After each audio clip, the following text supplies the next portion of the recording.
Hello, student. In today's experiment, let us just understand next experiment of environmental engineering laboratory. In the previous video, we have understood how to determine total hardness or hardness test we have performed. So today's video is calcium and magnesium test. So to do this test, one must have idea of hardness analysis or total hardness. Why, you'll understand. We'll just go through what all are the apparatus we need to use. 250 ml conical flask, 50 ml burette, 25 ml pipette. Now same apparatus for any titration we must use in this experiment. Then what all are the reagents used? Now here we must carry the experiment in two parts. As the previous video we carried the experiment in two parts, here also we must carry the experiment in two parts. First is for total hardness. Okay, now here to know the calcium and magnesium percentage or amount present in the given water sample, one must first determine its total hardness. Then only one can calculate calcium and magnesium hardness in it. Now whatever steps we have followed in the previous experiment, that is hardness test, same experiment once again we have to do, plus calcium magnesium titration. Here two different types of titration we have to perform. So for let us just understand what all are the, or just see what are the reagents we are going to use. For total hardness, same 0.01 and EDTA solution as titrant, NH4Cl NH4OH buffer for maintaining pH, then EBT indicator. Next, second step is for calcium and magnesium hardness, for Ca and Mg hardness. First step is first reagent is 2 normal NaOH solution. Now here 2 normal NaOH solution is the solution added during the experiment to increase the pH. Why to increase the pH? Why? Because here we are using some other indicator. Now here next chemical is 0.01 in EDTA solution, Muir oxide indicator. We must use Muir oxide indicator. Now these are all the chemical, and in two different steps we are going to perform the experiment. Now theory. Calcium and magnesium are common constituent of natural water and important contributors to hardness in water. Excessive concentration of calcium and magnesium salts in water forms harmful scale in boilers, pipes and cooking utensils after boiling water. We must remove that. Softening treatments methods like reverse osmosis, electrodialysis or ion exchange are used to reduce the levels of calcium and magnesium in water. So now how to analyze the calcium and magnesium present in water in the laboratory? So we will understand this procedure. First part A, total hardness. Determine the total hardness test for the given sample of water. For that, what you have to do, follow the total hardness test video. So once again, I'll just quickly tell you what all you have to do. In the conical flask, 250 ml conical flask, you have to pipette out 25 ml of the water sample. To it, you have to add 1 ml of buffer, NH4Cl NH4OH buffer. Then you have to add pinch of EBT indicator powder. Then the solution color will turn to wine red. You have to titrate it against 0.1 and EDTA until wine red changes to blue color. So which will give you total hardness value. Then part B, calcium analysis. Now here calcium analysis and magnesium analysis are separately done. So calcium analysis, first to do that, once again we have to pipette out the 25 ml given water sample in 250 ml conical flask. We have to add 1 ml of 2N NaOH solution into the conical flask to maintain the pH or to increase the pH from 10. After that, we must add a pinch of Muir oxide indicator powder. Now when the we are adding Muir oxide indicator powder to the solution, now it will turn to pink color. Now whatever pink color after adding EDTA is totally different from what pink color we are getting. Now you'll understand it when you are observing the video of the experiment. Okay, next step, titrate immediately with EDTA solution. EDTA must be filled in burette, and pink color till pink color changes to purple color. Now we have to note down the V2 ml. Now what is V1 ml is nothing but our total hardness value will be V1 ml. Now we are getting V2 ml. So I hope you understood the procedure. Let us just observe the experimental video. Okay, to determine calcium and magnesium hardness given in water sample, same apparatus as that of our previous experiment, that is total hardness of water experiment, we are going to use 250 ml conical flask, beaker, dropper, glass rod, funnel. Now funnel is used to fill the burette. Now 50 ml capacity burette we have to use. In the burette we are taking titrant. So now in the burette, whatever 50 ml we are taking, it will be exact 50 ml.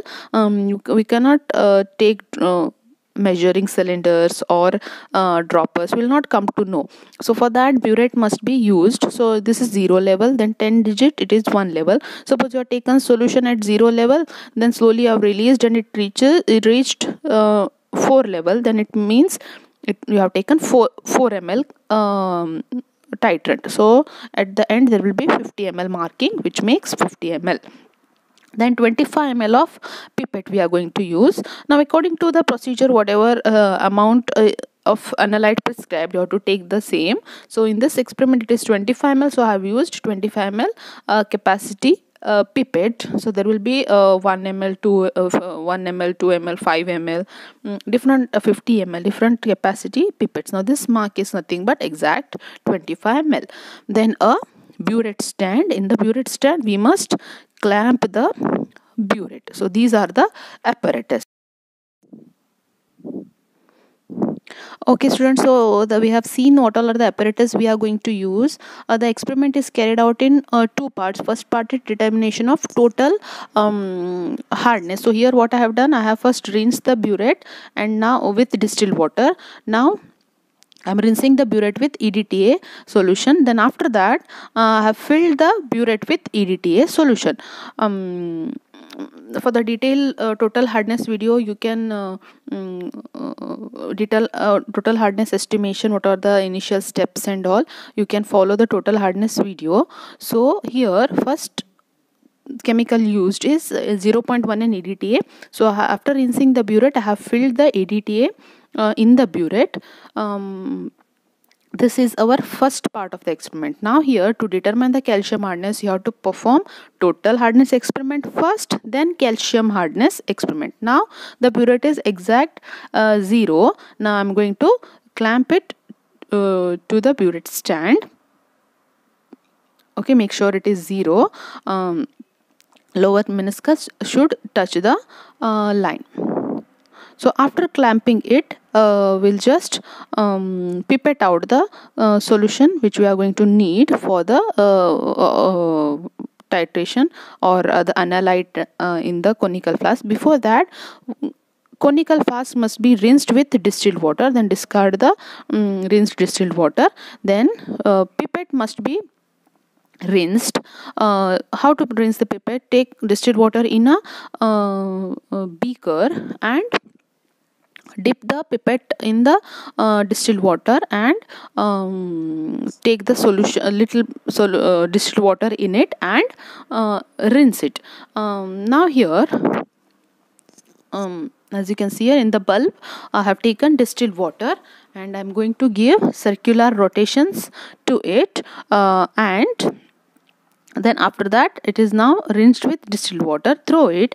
Now after rinsing the pipette with distilled water, we must rinse the pipette with what solution we are going to take as analyte. So here hard water or water sample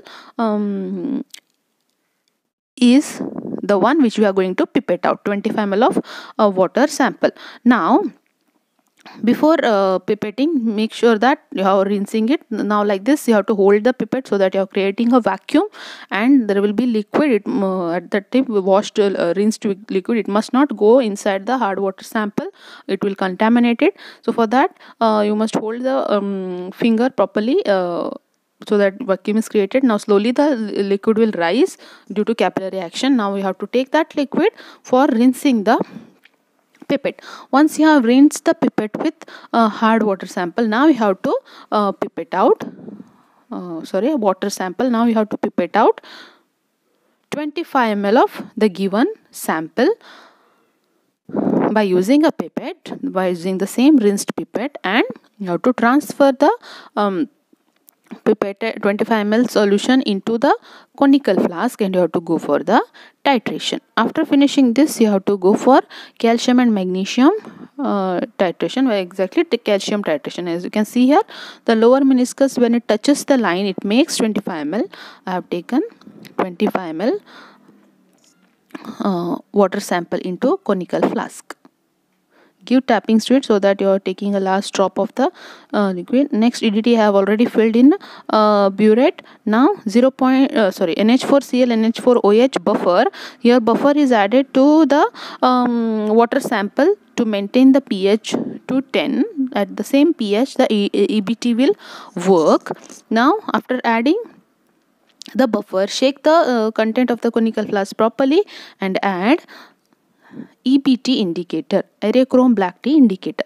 Now aerochrome black tea is also a complexing agent like EDTA. EDTA is also complexing agent. It complexes with calcium ions present in the water sample. Now what is the theory here?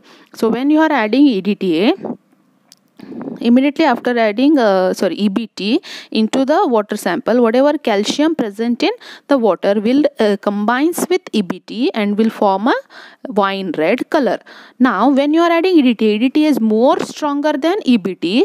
All the EBT complex will dissolve and ultimately we are getting EDTA complex, which will be blue in color. Hence the color change, red to blue. Now adjust the flow of the burette and start titrating it with a constant shaking. Now here in this particular total hardness, first the solution will turn to violet color, then ultimately it will turn to blue color, and the blue color will be our end point.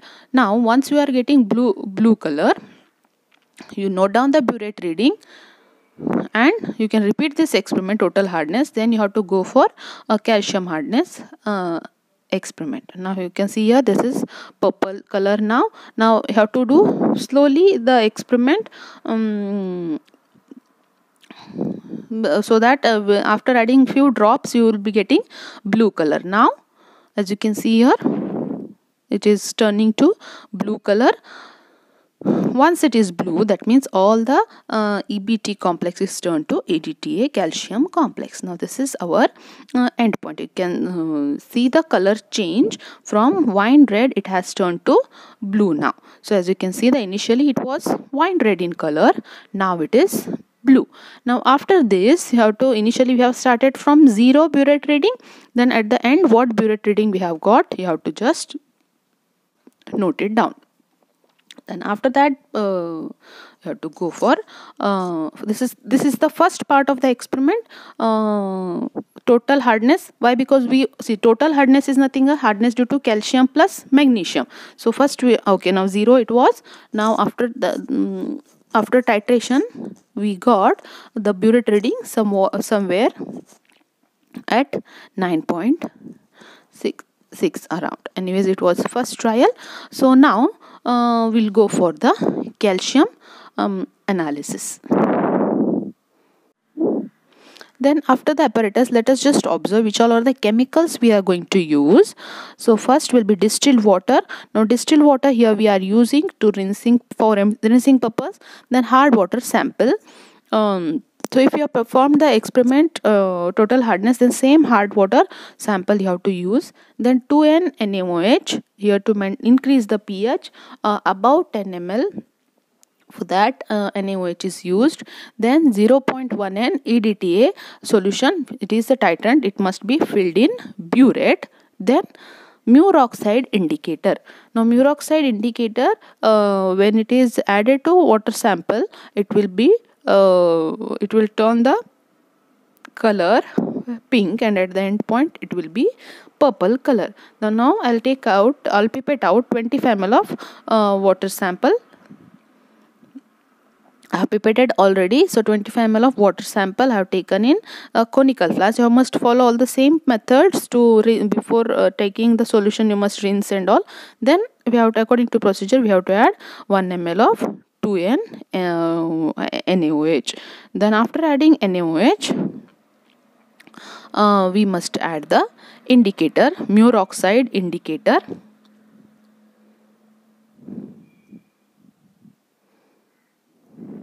Okay, pinch of Muir oxide indicator I have added. As you can see, it developed a beautiful pink color. So now I have to titrate until I get purple color. Now adjust burette properly so that there is no any, make it 0, there is no any, make sure that there is no any air column at the bottom. Then slowly release the solution and titrate it until we are getting purple color. Now here directly we are getting pink to purple color. Then after that we must note down the burette reading and we can repeat the titration for 2-3 times. Now as you can see, slowly it is developing purple color.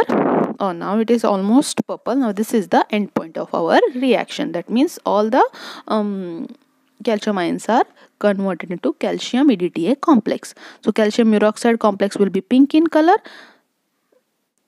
Then calcium EDTA complex will be purple in color. Now note down the burette reading. So initially it was 0, now it is some 4.8. So in this manner you can determine the calcium present in water sample. Okay, now we know how to determine the calcium and magnesium present in water. So let us just go through the observation and tabulations. Observations: conical flask, 25 ml of water sample, burette 0.1 N EDTA solution, indicator used Muir oxide, endpoint pink to violet. This is for calcium and magnesium analysis. Now observation for total hardness would be 25 ml water sample, 0.1 N EDTA solution, it is same. Then indicator used will be EBT and color endpoint will be wine red to blue. Then after writing the observation, let us move towards tabulation. So here similar type of tabulation, serial number, sample used, indicator used, burette reading, IR initial burette reading, FR final burette reading, FR minus IR. Then last column, volume of 0.1 N EDTA used. So here serial number 1, A, sample 1 is water supplied in lab. Then sample B is also same, water supplied in lab, but indicator used is different. In A sample serial number A, EBT, first we have determined total hardness, then second will be Muir oxide. So first, after doing hardness analysis, what V1 value we got? 9.2 ml. Then after doing calcium and magnesium analysis, analysis, burette reading was found to be 4.8. Then V2 will be 4.8. Now let us move towards calculation.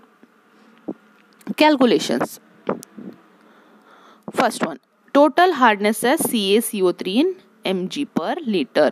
So formula same, we already understood this by previous experiment. V1 into 1000 divided by ml of sample used. So 9.2 into 1000 divided by 25, 368 mg per liter. So now I have performed total hardness and calcium magnesium hardness. So same value I have taken, 368 milligrams per liter. Then calcium hardness as CaCO3 in mg per liter, V2 into 1000 divided by ml of sample. So 4.8 into 1000 divided by 25 will be 192 milligrams per liter. Now we have total hardness, we have calcium hardness. Now we should know, okay, now before that we must express the, now we have calcium hardness as CaCO3. Now we have to get calcium hardness as Ca only. So that's what the experiment is. How to do that? Okay, now 0.40 into calcium hardness as CaCO3 will give you calcium hardness as calcium, not calcium carbonate. So 0.40 is nothing but the molecular mass of calcium carbonate. So 0.40 into 192 will give me 76.8 milligrams per liter. So total hardness is 368 milligrams per liter. Then what is the calcium hardness? 76.8 milligrams per liter we got. Then magnesium hardness as CaCO3. Total hardness as CaCO3 minus calcium hardness as CaCO3 will give me magnesium hardness, isn't it? So total hardness is equals to calcium hardness plus magnesium hardness. So when we are doing total hardness minus calcium hardness will give me magnesium hardness as CaCO3 176 milligrams per liter. Now magnesium hardness as Mg in Mg per liter is 0.24 into magnesium hardness as CaCO3. So here 0.24 is nothing but molecular mass of magnesium. So 0.24 into 176 is 42.24 milligrams per liter. So 0.40 was molecular mass of calcium, not calcium carbonate, calcium. So these are the answers. So result A, total hardness is 368 milligrams per liter. Then calcium hardness as CaCO3 192, calcium hardness as Ca 76.8. Then magnesium hardness as CaCO3 176 milligrams per liter, and magnesium hardness as Mg is 42.4 milligrams per liter. So this was the experiment. I hope you understood the experiment. Thank you.